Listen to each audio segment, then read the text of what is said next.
Hi friends, good evening. ನಾನು ಸಂಜೆಯಿಂದನೇ log start ಮಾಡ್ಕೊಂಡಿದ್ದೀನಿ. ಸ್ವಲ್ಪ ಆಚೆ ಹೋಗೋಗಿತ್ತು, ಅದಕ್ಕೋಸ್ಕರ ರೆಡಿ ಆಗ್ತಾಯಿದ್ದೀವಿ. ಮಗಳಿಗೆ ತಲೆ ಬಾಚಿಬಿಟ್ಟು ರೆಡಿ ಆಗ್ತಾಯಿದ್ದೀವಿ.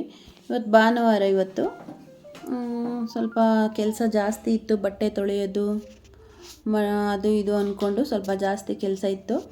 ಹಾಗಾಗಿ ಆಚೆ ಹೋಗಿ ಅವಳಿಗೆ ಸ್ವಲ್ಪ ಸ್ಲಿಪ್ಪರ್ ತೊಗೊಂಡು ಬರೋಣ ಅಂದ್ಬಿಟ್ಟು ಅವರಪ್ಪ ಡ್ಯೂಟಿಗೆ ಹೋಗಿದ್ರು. ಅಲ್ಲಿಗೆ ಬನ್ನಿ ನೀವು, ನಾನು ಅಲ್ಲಿಗೆ ಬರ್ತೀನಿ ಅಂತ ಹೇಳಿದರು. ಶಾಪ್ ಹತ್ರ ಬನ್ನಿ ಅಂತ ಹೇಳಿದರು. ಹಂಗೆ ಮಗನೂ ಆಚೆ ಹೋಗಿದ್ದ, ಅವನು ಬರೋಕ್ಕೆ ಹೇಳ್ಬಿಟ್ಟು ಅವನು ಅಲ್ಲೇ ಜಾಯ್ನ್ ಆದ. ಎಲ್ಲರೂ ಹೋಗಿ ನೋಡಿದ್ವಿ ಸ್ಲಿಪ್ಪರು. ಅವಳಿಗೆ ಯಾವುದು ಲೈಕ್ ಆಗಲಿಲ್ಲ. ಹಂಗಾಗಿ ನೋಡಿಬಿಟ್ಟು ಅದು ಚೆನ್ನಾಗಿಲ್ಲ, ಇದು ಚೆನ್ನಾಗಿಲ್ಲ. ಅವಳು ಹೀಲ್ಡ್ ಕೇಳ್ತಾಯಿದ್ಲು. ಅದಕ್ಕೋಸ್ಕರ ನಾವು ಹೀಲ್ಡ್ ಬೇಡ, ಕಾಲು ನೋವಾಗುತ್ತೆ ಅಂದ್ಬಿಟ್ಟು ಬೇಡ ಅಂದ್ವಿ. ಅದಕ್ಕೆ ಅಲ್ಲಿ ಆ ಸ್ಲಿಪ್ಪರ್ ಅಂಗಡಿಲಿ ಸ್ಲಿಪ್ಪರ್ನೇ ತೊಗೊಳ್ಲಿಲ್ಲ. ಬೇಡ ಅಂದ್ಬಿಟ್ಟು ನೋಡಿ ಹಂಗೆ ಬಂದಳು. ಇಲ್ಲ ಸ್ಲಿಪ್ಪರೇ ಬೇಡ ಅಂತ ಹಠ ಇಟ್ಕೊಂಡ್ಳು. ಕೊಡ್ಸೋಂಗಿದ್ರೆ ಹೀಲ್ಡ್ ಕೊಡಿಸಿ, ಇಲ್ಲಾಂದರೆ ಬೇಡ ಅಂದ್ಲು. ಅದಕ್ಕೆ ನಾವು ಮತ್ತೆ ಬೇರೆ ಅಂಗಡಿಗೆ ಕರ್ಕೊಂಡೋಗಿ ಅವಳಿಗೆ ಯಾವ್ದು ಬೇಕೋ ಅದನ್ನೇ ಕೊಡಿಸ್ಕೊಂಡು ಬಂದ್ವಿ. ಇನ್ನೇನು ಮಾಡೋಕ್ಕಾಗಲ್ಲ, ತುಂಬಾ ಹಠ ಮಾಡ್ತಾಳೆ. ಅವಳು 2 ಜೊತೆ ಅವನು 2 ಜೊತೆ ತೊಗೊಂಡ್ರು. ಮನೆಗೆ ಬಂದುಬಿಟ್ಟು ಅಡುಗೆ ಸ್ಟಾರ್ಟ್ ಮಾಡಿದೆ.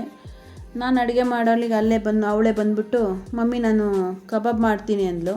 ಅವಳೇನು ಮಾಡಲಿಲ್ಲ, ಎಲ್ಲ ನಾನು ಹಾಕ್ಕೊಟ್ಟೆ, ಸುಮ್ಮನೆ ಸೌಟ್ ಆಡಿಸ್ತಾವಳು ಅಷ್ಟೇ. ಅಡುಗೆ ಮಾಡಿ ಕಬಾಬ್ ಮಾಡಿದೆ. ಅವಳಿಗೆ ಕಬಾಬ್ ಅಂದರೆ ತುಂಬಾ ಇಷ್ಟ. ಹಾಗಾಗಿ ಕಬಾಬ್ ಮಾಡಿ ಆಮೇಲೆ ಬಿರಿಯಾನಿ ಮಾಡಿದೆ. ಬಿರಿಯಾನಿ ಮಾಡಿಬಿಟ್ಟು ಅದೇ ಕಬಾಬ್ ಮಾಡಿದ ಆಯಿಲಿಗೆ ಅವಳು ಬೋಟಿ ಹಾಕ್ಕೊಂಡು ಕರ್ಕೊಂಡ್ಳು.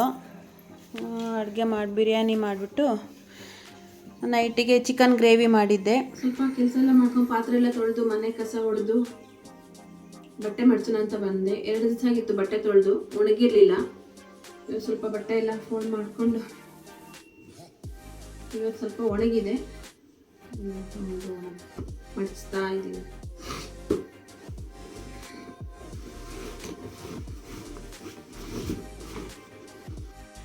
ಅವರಪ್ಪ ಬಟ್ಟೆ ಏನು ನೋಡಿರಲಿಲ್ಲ, ಮಗಳಿಗೆ ಯಾವ್ದು ಬಟ್ಟೆ ತಂದಿದ್ದಾಳೆ ಅಂದ್ಬಿಟ್ಟು. ಹಂಗಾಗಿ ಅವರಪ್ಪಗೆ ಸ್ವಲ್ಪ ತೋರ್ಸೋಣ ಅಂದ್ಬಿಟ್ಟು ಬಟ್ಟೆ ಎಲ್ಲ ತೆಗೆದೆ, ತೋರಿಸಿದೆ.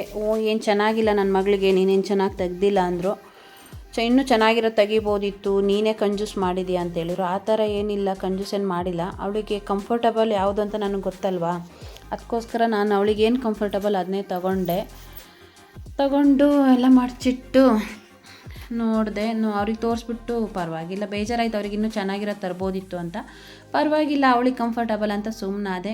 ನಾನು ನನ್ನ ಸ್ಯಾರಿನೇನು ಕರೆಕ್ಟಾಗಿ ನೋಡಿಲ್ಲ, ಬಂದೆಲ್ಲ ನೋಡಿದೆ. ಆಮೇಲೆ ಅವಳಿಗೆ ಶರ್ಟ್ ತಂದಮೇಲೆ ನಿನ್ನೆ ಶಾಪಿಂಗ್ ಹೋದಾಗ ಅವನೊಂದು ಶರ್ಟ್ ತೊಗೊಂಡ ಮಗ.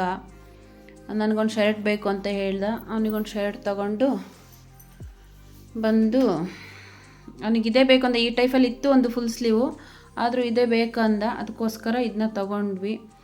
ನಾನು ಇಲ್ಲಿಗೆ ಲಾಗ್ ಎಂಡ್ ಮಾಡ್ತಾಯಿದ್ದೀನಿ. ದಯವಿಟ್ಟು ಶೇರ್ ಮಾಡಿ, ಸಬ್ಸ್ಕ್ರೈಬ್ ಮಾಡಿ. ಯಾರಾದರೂ ಸಬ್ಸ್ಕ್ರೈಬ್ ಮಾಡದೆ ನೋಡ್ತಾಯಿದ್ರೆ ದಯವಿಟ್ಟು ಸಬ್ಸ್ಕ್ರೈಬ್ ಮಾಡ್ಕೊಳ್ಳಿ.